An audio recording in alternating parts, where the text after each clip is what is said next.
Okay, I've got a timer here. Hi, everybody. All right. My week was completely turned upside down, so excuse me, I only arrived here today, but I hope what I've got to say is reasonably interesting. I'm going to talk for 15 minutes, okay, and I'm going to compare and contrast two different worlds. The worlds of chemicals, where I worked for almost 18 years, and I left chemicals in 2017. I joined, if you like, the brighter or darker world of textiles.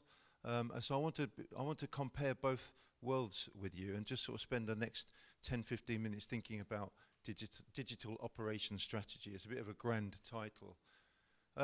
So I worked for the company called Linde. I don't know how many people have come across the company called Linde. Okay, all right, oh, very good. So what Linde do is they take, essentially what they do is they take oxygen, nitrogen, argon out of the air, they distill it, they liquefy it, and then they sell that to hospitals. For example, if you've ever been in a hospital, most of us would have been, and you've had oxygen piped around the wards. Linde is a big supplier of that type of product. But also what we then do is then compress. I don't know how I use the light thing here, but they actually compress the oxygen molecules into cylinders as well, and sell the cylinders to, it could be to a food processing company, it could be to a garage that's doing some welding, and they make a lot of money from the cylinder rental. Okay, so the value chain is listed, is shown there. I don't have a lot of time to explain it, but the company makes its cost profile is coming from the fact that it's got these huge big production plants that are sucking air out of the air out of the air, or oxygen, nitrogen, and argon out of the air. That's the biggest plant in Europe is in Tata Steel, close to IJmuiden, north of Amsterdam, for example. That's where it gets its cost profile from. Where it makes its money is from the cylinder part of the business. So what am I now doing? I'm now an operations director and a continuous improvement director for a textile company called Coats. Coats was one of the founding members of the London Stock Exchange. It's 258 years old. And I started in my position of a global CI director last year. And part of this talk is actually to compare and contrast the two companies, and to give an insight into what it takes to try to change the culture a bit. So what we do in Coats is we take raw fibers. It could be cotton, or it could be polyester. We open those fibers. We eventually turn it into a thread on the top right. It's called spinning and twisting. All of the primary supply chains are all done outside of EMEA.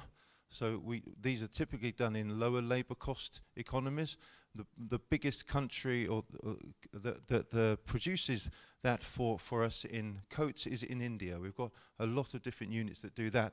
And then in the secondary part of the supply chain, we dye the thread, we wind it, and we pack it. Our customers are people that produce fabrics or produce clothing, or if you drink tea and you have tea bags, we produce the string for the tea bags. Feminine hygiene products, lots of different things that use thread. We are the world's largest producer of thread.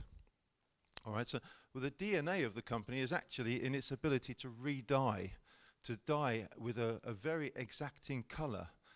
In 55 different locations in the world. So Nike and Adidas, those type of people, they say they want this color. We have to dye it, the thread, to exactly that tolerance. Right, so Linde then, the digitization program started in 1995, when most of us would have been getting our first mobile phones, I'm guessing.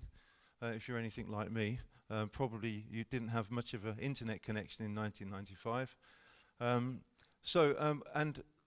But the company started really early on, and it started in Sweden and in the Nordics, where the appetite for doing something completely different was there from a very early stage. And what the company started to do was All of the big production plants can be effectively, we can operate them remotely.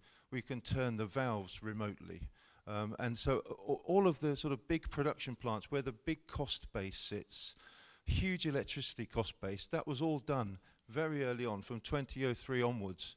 All of those plants were tending to be automated and remotely controlled. Not all of them, but progressively.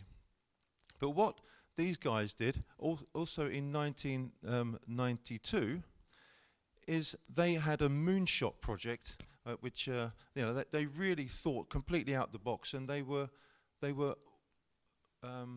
automating the filling of a gas cylinder. It might not be the most sexiest topic to think about, but believe me, it's quite complicated to achieve. And back in those days, that project would have cost $42 million or euros to have built a site, a production plant capable of automating the filling of gas cylinders. It was a huge project, and when I look back at it, I can't imagine that it passed any kind of financial hurdles. I just can't imagine it would have. But it set a completely different trend for the industry. And years later, Linde itself then started to redesign. So the first project was completed by a company called Arga, who were bought by Linde in the late 90s. And then it took a number of years later before Linde started to think itself, actually, we can now produce the next generation of cylinder filling plants. If you would like to spend a long time on YouTube, then we don't have time at this moment, but you can go on YouTube and see this, the original one in Finland. You can actually see the most recent one that was produced in Toulouse in France, which was opened only a few months ago. But right now, what Linde have now got is they've designed different parts of the process. I'm not going to go through all of them. We haven't got time. But what we've the company has basically done is said, look, we're going to have one MES system, and different parts of the world are going to build different parts of the process and automate it where it makes financial sense, because it doesn't always make financial sense. Let's be honest. And you can see here the empty sorting. We did it in Riga.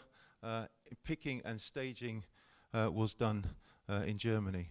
But the idea was that it contributed to what would be possible to automate the whole of the supply chain in terms of cylinder filling and production.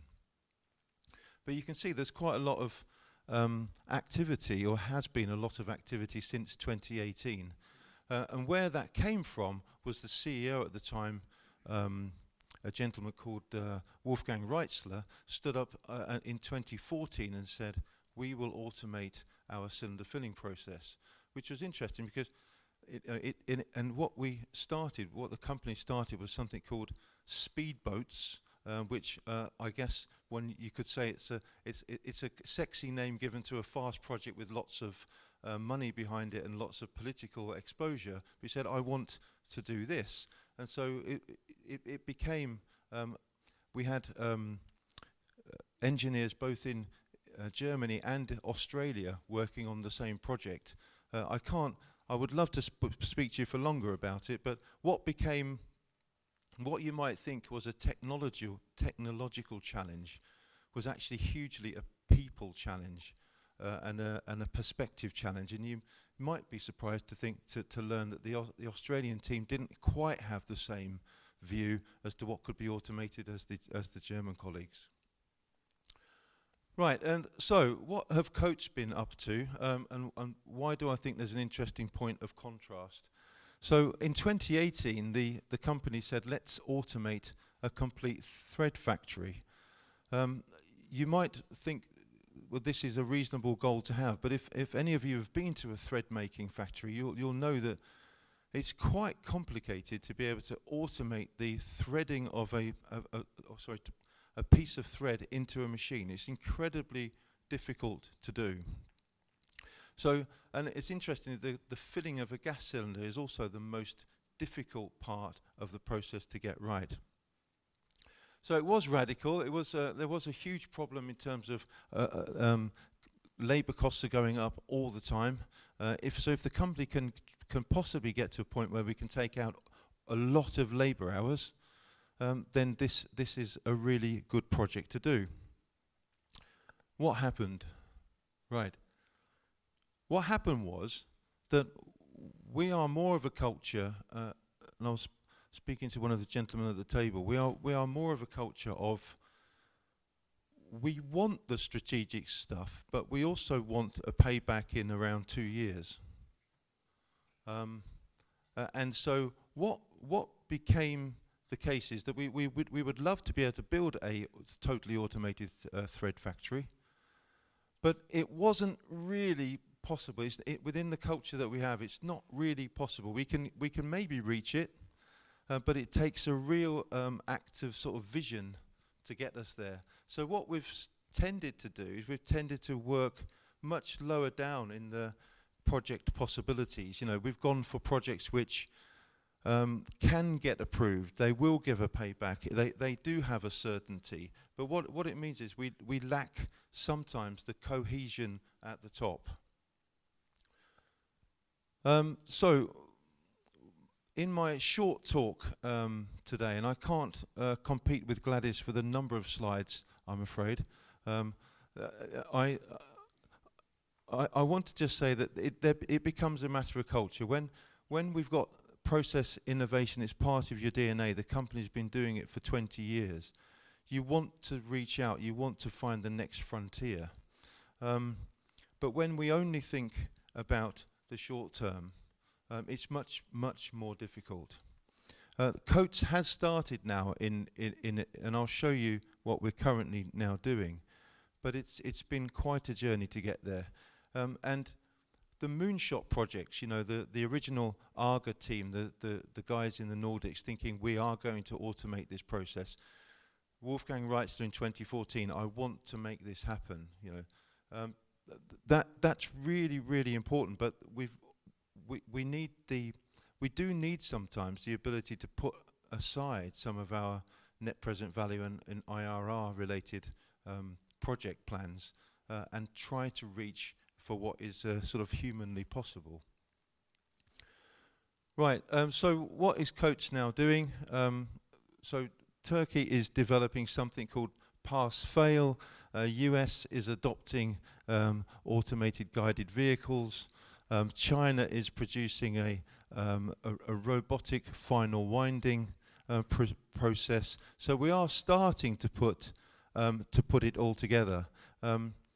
Although it will take some considerable time before we've got what is really a cohesive and joined up digital operation strategy.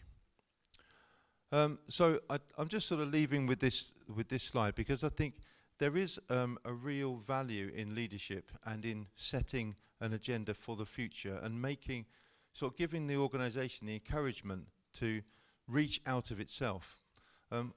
Part of my job as the CI director of Coates is to get us to that position.